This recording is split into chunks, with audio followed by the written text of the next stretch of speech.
Big Tug made this video. We're watching where do swears come from. I swear a lot, bro. So much my YouTube channel gets demonetized 24/7, dude. You know what I mean? But I want to see where they come from. I feel like I'm a professional in swear words, to be honest with you.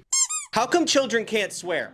Isn't that weird? How come there's a whole subsection of our language? I used it. I was swearing when I was a kid. I don't care. Inherently, swear words are not bad, chat. You understand? Like, I could say, fuck. You know what I mean? I could be like, fuck you. Now that's bad. But if I'm like, damn, this sandwich is good as you see what I'm saying? It just adds a little bit of like element to it. It's just like, wow, it's a little bit of love. That adults are only allowed to use. If you think about it, it's a weird thing. Like, I understand that a child casually dropping an F-bomb in the middle of a conversation is off-putting, but like, why is that? Why is that a bummer? I don't know why. I don't know. That's just a concept that upsets me deeply. I feel like children should be allowed to swear. Anyway, swearing is what we're talking about today. Oxford Dictionary defines a swear as a word regarded as coarse, blasphemous, or otherwise unacceptable in polite or formal speech. But they neglect to mention the power that these words hold. There is nothing as potent in our English language as a perfectly crafted sentence with a swear as its centerpiece. It can create laughter, it can strike fear into people's hearts, it can bring attention to a point that nobody was paying attention to. True. We have all experienced the moment of the first time you accidentally slip up and say the real F word in front of your mom instead of friggin'. But on that beautiful— Dude, I had a childhood friend and he said F to his parents, bro. His dad looked at me and was like, go ahead and head home for me. Brother, we had townhouses. He lived on the one next to us. I heard his ass getting whooped through the walls, brother. I'm talking, it was crazy. Full day where she doesn't freak out when you say in front of her. Well, you've graduated from a tuglet to a full-grown tugger. It's more important than getting your driver's license. The average American uses swears 80 times a day, yet we don't really know why these words— Dude, 80 times a YouTube video, bro. Actually, I played one game. There's like 238 swear words in one gameplay, bro. It was terrible. I had to censor the whole thing. I hate YouTube. So powerful in the first place. So powerful, in fact, that YouTube will take money away from me every time I use one. Which is not great, because that's the whole point of this video. I'm going to do my best to bleep every single swear and keep a swear counter up top just to make sure— Bleeping doesn't even work, by the way, bro. I've resorted to muting the words, because if I say and they get a little bit of at the end, whole video's demonetized. It doesn't even matter. Things don't get out of hand, and that's going to be a nightmare to edit, but whatever. So let's take a brisk stroll through the history and etymology of our favorite words and find out just how potent the English language can get. Because it's important to make a statement with the words you choose. Oh, also, I'm not going to be covering slurs in this one. That's not fun. No, I'm just kidding. Thank you. I understand those are also curse words, but that's— you understand why I'm not going to do that, right? I do understand, yes. So what exactly are the rules of what you can and can't say? Well, it's difficult to say because they, meaning the rules, are constantly changing. Back when George Carlin delivered his famous soliloquy about the 7 words you can't say on television, one of them was piss.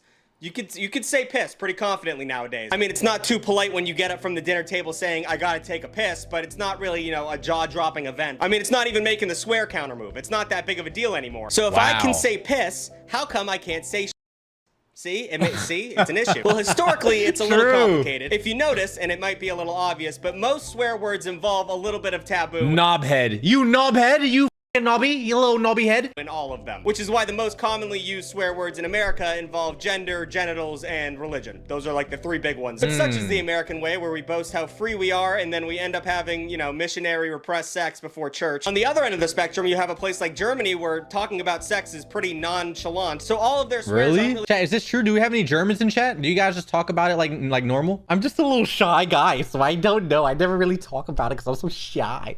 Any Germans? No, we don't, LOL. We don't have any Germans in here? Based around genitals. Rarely will you hear the term sucker or mother coming out of their mouths. Most of Germany's swear words actually revolve around poop.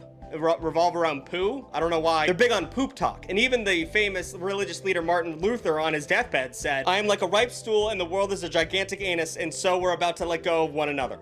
Banger quote. Absolute banger quote. I mean, one of the most important religious leaders of all time, and he's talking about poopy buttholes on his deathbed. So every culture's swears usually revolve around things that they normally wouldn't talk about in polite conversation, and then they end up having vile meanings. But who, in fact, is telling me I can't use them? Who is in charge? Who's pulling the puppet string? Well, cursing has gone through several evolutions. In the Middle Ages, if you said, by God's bones, that was pretty much like saying God motherfucking.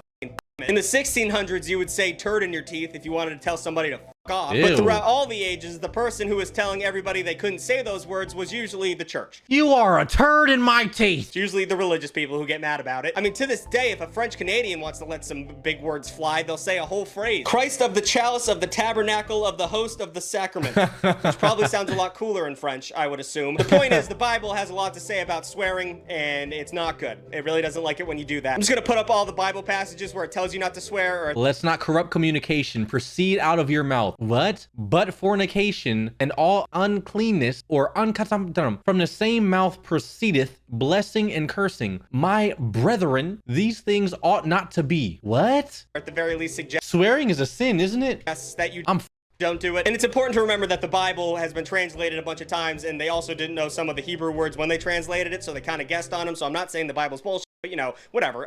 But at least in America, it's mostly the not too much on the Bible. religious groups that won't let you swear on TV or the radio or on YouTube. I mean, not directly, but most of the consumable content economy is based upon advertising. True. Because advertisers don't want to piss off Christians, and showrunners don't want to piss off advertisers, so it's a big thing. I mean, even Everything just feels so censored now, dude. I'm not gonna lie to you. All the YouTube videos are crazy censored. They don't even feel like my videos anymore because they're so censored. And swearing is not a big deal. Don't get me wrong. Slurs, okay, now you're kind of pushing it. You know what I mean? But saying saying I don't think that's like too much. You know what I mean? I don't think it should take away all monetization. Honestly, it's probably a little bit more appealing. And if it's not appealing for like kid content, then just have like a kid content section. Oh wait, we do YouTube Kids, but instead they want to take my money when I say even to this day, if you're going to get an American that's going to be mad at you for swearing, it's probably going to be a courtly southern gentleman who gets mad at you for cussing. I mean, if you live in the Northeast or even the north part of America, you can swear anytime you want. But if you go to the South, they'll get pretty mad at you for doing Wait, really? I grew up in PA. Maybe that's why? I don't know. that. But since I'm already in the deepest of when it comes to this video not making any money because of the demonetization of the advertisers, I might as well jump in head first. And I might as well do that right now by, you know, breaking down every good swear I can think of. Fire. Etymology. Please excuse the rest of this video's energy of a middle schooler who just learned to swear. I understand Literally my streams, dude. You're good. swearing's not that cool when you're 27, but like, Okay, relax now. it's the focus of this video. So for the next 14 minutes, just bear with me. So let's talk about etymology. Etymology is the study of where words come from. And it's really fun. I like etymology. Like, for example, the history I feel so called out. Sorry, I laughed. I just feel like so called out. This motherfucker is like, okay, dude. of the word newt. Well, the word newt used to be oot, and people would say an oot. But after a while, everyone would just say a newt, and it just sounded like newt, so now it's newt. Isn't that fun? And it becomes more fun once you start asking questions like, I wonder when became the word for penis, and pussy became the word for vagina. True. When you start asking those questions, you can go down a really fun rabbit hole. So let's take a look at where all the big hitters came from and find out what exactly makes your mom hate these set of syllables. Up first, we have a pretty soft one, which is damn. Did we bleep that? Yeah, you told me to bleep everything. I mean, it's Damn, we gotta bleep everything? that's not really a swear. Well, it's in the swear segment, so I assumed it was a I swear. mean, if you're a pussy, yeah. Okay, well, now I have to bleep that Oh word. no, you're gonna have to do your job as if it's I don't know that why you're talking to me like I You don't. can go f yourself, honestly. I'm out of here. F you. And he's gone. And now I look foolish. So like I said, damn is a swear that's not really Dude, gonna this is awesome, bro. I like this guy. He's upset anyone unless you're a child or a Bible thumper. But it does come from the Latin damnum, which means to damage, hurt, harm, and just bad stuff in its entirety. Then it became denare in the Old English, which, to be fair, is hard as f. That sounds like a really cool entry in a Dooms franchise. And then those cheese-eating surrender monkeys, the French got a hold of it, and if the French can do anything, it's make a dirty thing a little bit dirtier. And in the old language of French, it was demier, which means to blame, convict, injure, yada yada. Then the English got a hold of it and kept the same meaning, but they changed the spelling of it, so it became like dampen or demen or another one. The English was just guessing at spelling for the most of its history. And that's pretty much where it lies in terms of what it means, which is today's meaning, which is damn, which is just damn. Damn. It could mean something good. Damn. I wonder if is gonna change. You know how we have ass as like a swear word, and now people are starting to go goofy stupid you goofy stupid You know what I mean? I wonder if that's gonna. I hope the fuck not. Yeah, I hope not, bro. It sounds so dumb. Damn. It could mean something bad. Damn. It could be something horny. Damn. And anything in between. But you got to be careful with the word damn, because once you throw the word God in front of it, it becomes an entirely new meaning with a little bit more spice on it. Adding a religious element to any swear makes it a little bit more potent altogether. Like those Bible thumpers I was talking about earlier will get a little bit hot in their shorts if you throw a goddamn out in front of the congregation. Really? However, shockingly, the word goddamn does not come from where you think it is. It comes from the French word godon, which was a 14th century slur for the English. Which, anytime I learn a new slur for the English, I get giddy. That's fun as hell. So Whoa. moving down the line, and We got any UKians in here? Anyone from the UK? Goddamn! Goddamn, you goddamn mother... Goddamn! Goddamn! increasing the spice level, we have ass. Who doesn't love a good ass? Okay, so I noticed that one made the swear counter move, but it didn't get bleeped, so it's kind of an in-between one. Ass is a variant of arse, which is the British spelling of the word ass, and it makes me so upset, because why are you gonna put an R in a word when you don't even pronounce that letter? Arse has Germanic origins in the Dutch word arse and the German word arsch. Everyone's doing a little something different in the European circuit. And historically, it has had two meanings, either a butt or a donkey, which makes it a homonym. Which is cool because when you use it as an insult or a swear, it still remains a homonym because you can call someone a fat plumper and a dumb donkey at the same exact time. Little side note, the word Editor, blur that top left picture. I feel like that was not something we should see. ass by itself as an insult really hasn't been as popular in this generation, and I suggest you start using it because when someone spills like a little soda in your front seat, you can just go, oh, you ass, ass. It's fun. It's fun to do that. Now, ass. Yeah, no, when he's saying that, I kind of don't like it. You stupid ass motherfucker. Like, yeah, I feel like ass is like a nice word to like piece other words together. You know what I mean? Trust me, I'm an expert when it comes to this chat. It's literally all I do all day. This is interesting because eventually it was given a molt modifier. Around the 1880s, people started spicing it up by giving it a hole. An ass. That's gonna bleep. That they don't like that. Simply adding hole in front of a part of the body makes it 10 times worse every time. And although ass didn't take on its You're meaning right. I've been saying for a while, dude, and I hate when I say it because it just sounds disgusting, dude. as an insult to a person until the 1930s, it appeared in an 1898 dialect dictionary with the usage My eye hole. My eye hole. example. Tell her 100 times never to put the poker into ass. I'm not confident as to what they were trying to say there, but I'm 100% confident I agree with them. Moving down the line of spiciness and swear words is my favorite due to its versatility, which of course is I love a good The Old English and Proto-Germanic roots of skite and skit respectively as a verb meaning to cut, split, or separate from the body. Etymologically, they're just painting Yeah, separating my ass. You talking my cheeks separating, I'm picture of pinching a loaf. That's what they're trying to explain with that word. However, it is interesting that even though the word and its predecessors were around for such a long time, it didn't show up in print until the 20th century, which is the 1900s, which is still confusing me. And even then, novels by James Joyce and short stories by Ernest Hemingway that used were scandalous and sometimes banned out of libraries. Webster's New World Dictionary even omitted the word in the 1970s. It wasn't cool back then either. But nowadays, it's not only the most popular word to say when you fail a test or stub your toe. It has a magical ability to become something completely new when you put another word in front of it. If you put any specific animal in front of the word then it becomes an entirely new meaning. Monkey shit. Oh, you're right. Donkey shit. Oh my God, dude, I'm learning. Something can be dog shit, meaning it's pouring dog shit. Oh yeah. Something can be horse or bull, which usually means it's a false witness or that makes a lot more sense than monkey shit. Liar. Something can be ape turtle shit. I suck at this. Which means it's crazy. You can be scared shitless. You can lose your you can talk shit, shoot the your bed. Give a shit, full of shit, feel like shit happens. What a goddamn show. I mean, that word is so good. It hits every single note I want it to hit. Moving down the line, we have a word that is certainly offensive to a large portion of the population, which is a word that if I called my girlfriend, she would eventually post the twit longer. It comes from the word of a female dog. I'm sure we're all aware of that. It came from the Old English and the Old Norse, but it means a female dog at the end of the day. But by the 14th century, it became an insult hurled at women, which kind of makes sense because if a lady's being annoying, you call her a dog. Not nice, but I could see the connection. And then it became a verb, which means to whine or complain, like, oh, stop, which it kind of makes sense in terms of a female dog and they're kind of cranky, but also you could say that women a lot, and that's not cool. That's sexist. Don't say that. So that carried on for a few hundred years until the 1700s. You're canceled, cancel, buddy, canceled straight to Twitter.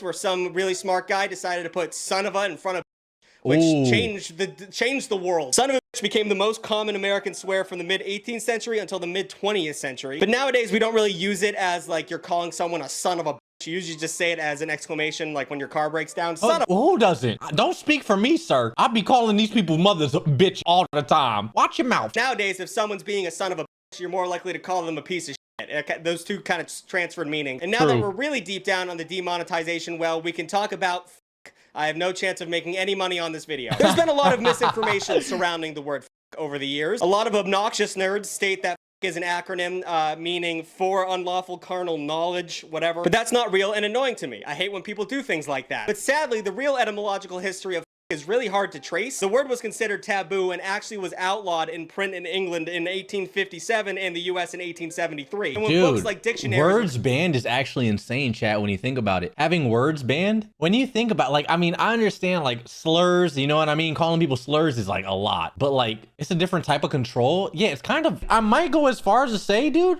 I don't even mind motherfuckers calling me.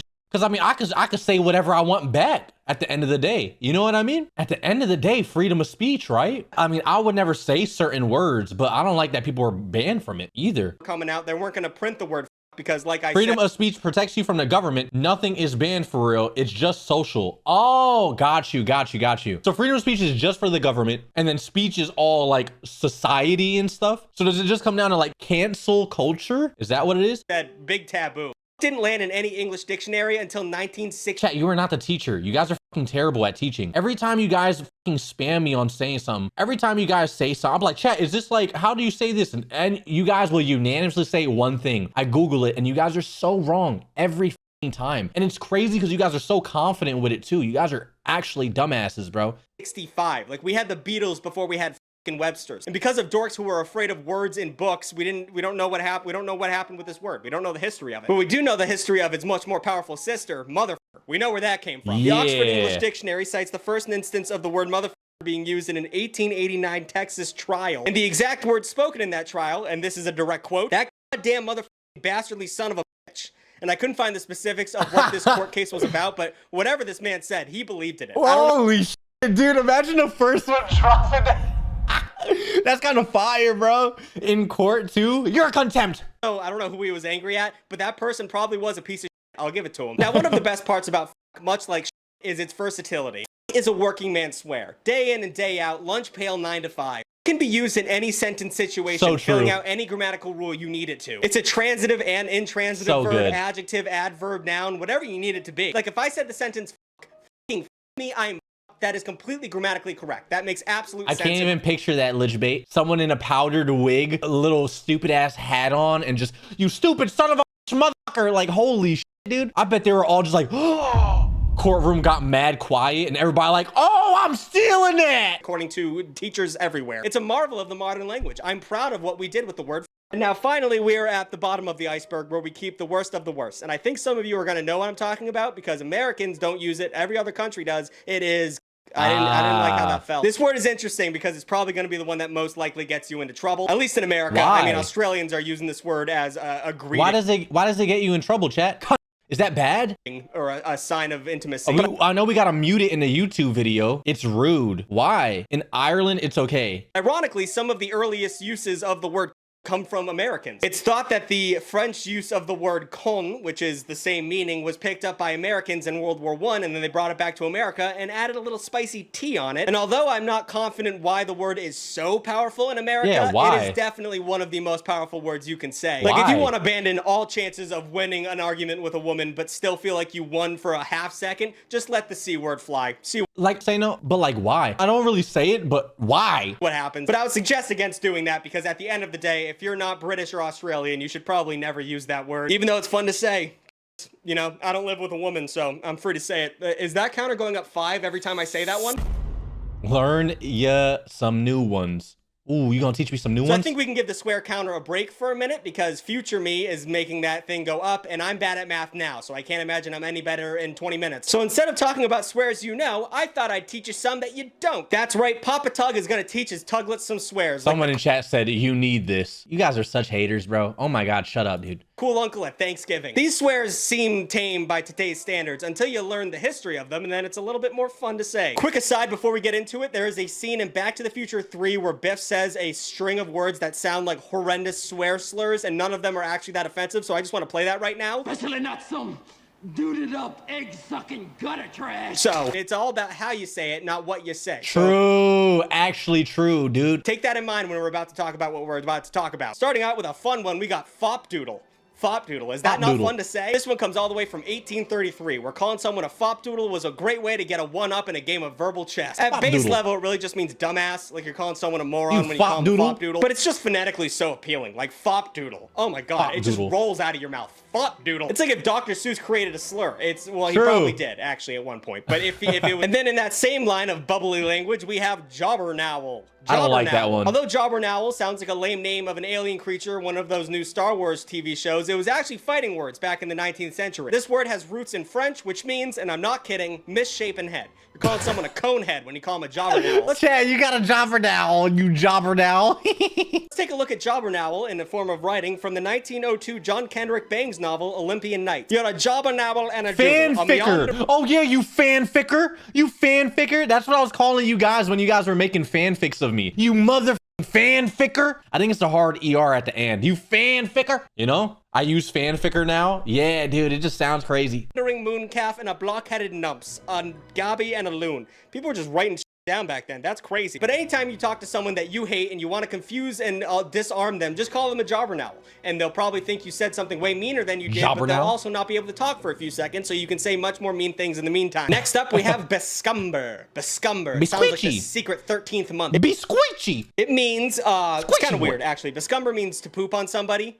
Means to poop on them. It means to on somebody. There's a word for that, and now you know it, and now it's gonna be stuck in your head for the rest of today. That's just such a specific situation, and I don't know why we would have to come up with a word for it, and there's a certain subsect of this population that would use that word, but we're not gonna talk about them. I don't care if it was invented in the late 16th century. No way that was happening so often back then that you had to make a word. The only thing that should be bescumbering is a baby, like on itself, like you're holding it and it accidentally poops. That's the only time something should be bescumbering. But that, Dude, this guy's funny as shit, dude. Kenji shook because imagine you're just minding your business, dude, and some guy just comes and bescumbers on your shirt, dude. Big bescumber. being said, ever since I learned that word, I've been using it in a folksy way when I'm playing video games. Like, let's say I clutch a 3v1 in the finals. Oh, bescumbered. Like, instead of saying get on, you say, oh, bescumbered, brother. Also, I play the finals and you should too. People say it's a dead game. It's not a dead game. No, it's fun. I like the game. The game is really fun. I like it. It's one of the best games out. But I'm gonna be honest with you. I feel like there's a lot of sweaties on there that kind of ruin the fun. You know what I mean? It's always those motherfucking lobbies, and it's never fun. But I think it's kind of fun. At least an update. It's really good. And if you want to play with me, I'm around. Oh, here's a good one. How about arf arf and arf? That's a real one. Arf arf and arf. Arf arf and arf just I don't sounds like like that a one. dog barking or like a Phillies fan choking on a ballpark frame. Arf, But arf, it's a and arf. swear word from the Victorian era, so it's got a little bit of fanciness to it. It Arf, arf, and basically arf. means a drunkard, like someone who can't handle their booze, but they keep going back to it for some reason. My Which sister. Oh my God, you arf arf and arf. is fitting because it sounds like you're both slurring your words and also puking up all over your shirt at the same exact time. So the next time someone gets too drunk at your frat party, that's an arf arf and arf, baby. Get them the out of here. Cacafuego is another fun one to add to the Rolodex. You know that You chihuahua mother. friend that's always bragging about their high score in a video game that you don't care about at all? That's a cacafuego. For anyone who even Cacafuego. knows a little bit of Spanish, it should be obvious what the word means. It literally translates to fire, like on fire. But historically, it became a word used for braggarts, people who brag all the time. The term was coined after a pirate ship named Cacafuego was captured in 1579. And the whole point of that was they named their ship Hot Shit, which is so braggadocious, and then the ship got caught. So it's like calling someone you think you're hot shit, but you know, everyone knows you're full of it. We have scobberlotcher. Scobberlotcher. That's a fun one. If that wasn't already a word, J.K. Rowling would have made that another in-universe slur. What do Homer Well, what does she call humans? Muggles. Fucking you muggle. You nasty muggle. Simpson, the Big Lebowski, and Jabba Hutt all have in common? They're all slobberlotchers. A life-shattering word for a slob-like lazy Someone person. said it sounds like a sim word, and it's so true. And it's fun because it's like a Simlish. three-way word between scotch, rubber, and slobber. But it's not actually that. It's most likely derives from the Old English word scobberloit. But to me, it sounds like a delicious flavor of candy, like butterscotch, but better. But that also makes me sound like a scobberlotcher, so I'm going to hold that thought to myself. Now let's take a sharp left turn to an ancient swear that is a little bit upsetting, and it is beard splitter. And I would like Beard everyone to take a splitter. moment and pause the video and try and think of what this actually might mean, because it's not great. Now there's a lot. Okay, I think beard splitter. Beard splitter means when you fucking with a girl, right? You got a girl and she got mad hair down there and you split the beard. I think that's what it is. And it's more like a, hey, you a beard splitter, and it's more like coming for you and your girl, because it's like your girl nasty and so are you, because you splitting that beard. It's like an afro puff down there and you split it. That's what I think. A lot of different ways to call somebody a But beard splitter is probably one of the worst ones. This Victorian era slang that meant penis usually was reserved for men that visited prostitutes a lot. I hope we see where we're going here, because women having a bush of pubic hair was very popular. I was so close. Oh my god, I'm insane. I'm insane. I'm a professional. Stop f***ing with me, chat. And it splits the pubic hair, and that's why it's called the beard splitter. Ew. I don't know. I think even though I didn't swear How did you know? that, Dude, I'm insane. I'm insane. I'm the goat of swear words, bro. Don't mess with me. That's probably not good. You're a master, Kenji. I have a PhD in swearing, dude. Fuck with me if you can, brother. probably the most likely thing that's going to get me demonetized. But yeah, next time you just want to call your friend a while being fun with it, just call him a beard splitter and then sit there in silence while he figures out what you just said, and then he's going to go, oh, dude, what the now go, my children. Go and start using these old-timey swears and make them popular again so I can feel a little bit of, you know, immortality in the English language. And also, they're fun. All the Scopper logic, that's just fun. I hope you all learned a little something today and have a little bit more appreciation for the words you use ever so often. If you'd like to support the channel, please share and like and comment, do everything you can, because I'm not going to make any money on this video and I have rent to pay. And once again, wisdom teeth to get to.